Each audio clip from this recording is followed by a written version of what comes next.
पांडव आ गए इस केदारनाथ की भूमि में, और भगवान शिव जो है ना, भगवान शिव ने देखा कि पांडव आ रहे हैं, इसी क्षेत्र की बात है। तो भगवान शिव नहीं चाहते थे कि ये पांडव मेरी उपासना करें। क्यों नहीं चाहते थे? भगवान शिव ने कहा यार इन्होंने अपने गुरु आदि को मारा, ये मेरी उपासना करके बड़े बड़े पापों से निवृत्त होना चाहते हैं। भगवान शिव भागने लगे, पांडव भगवान शिव के पीछे पीछे, भगवान शिव आगे आगे भाग रहे हैं त्रिशूल डमरू लेकर, पांडव पीछे पीछे। और उस पांडव की रेस में सबसे आगे भीम थे।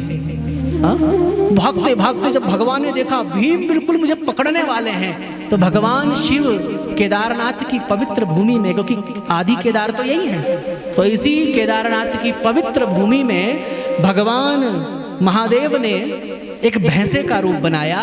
भैंसे का, क्योंकि भैंसा जो है ना सींग से धरती को खोद देता है, भैंसे का रूप बनाया, सींग से धरती पर एक स्थान बनाया और सीधा प्रविष्ट हो गए छिपने के लिए। और भीम ने भगवान शिव की भैंसे के रूप में वो कुबड़ जो होती है ना, जो ऊपर पीठ का जो भाग होता है, उसको पकड़ लिया। यूं कहाँ भागते हो महादेव?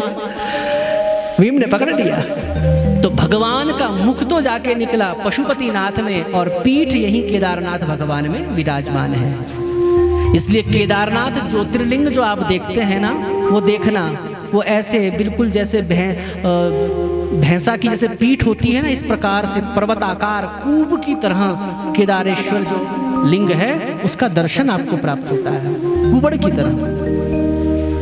तो इसलिए केदारनाथ का और पशुपतिनाथ का आपस में ये एक ही है, अलग नहीं है, एक ही है।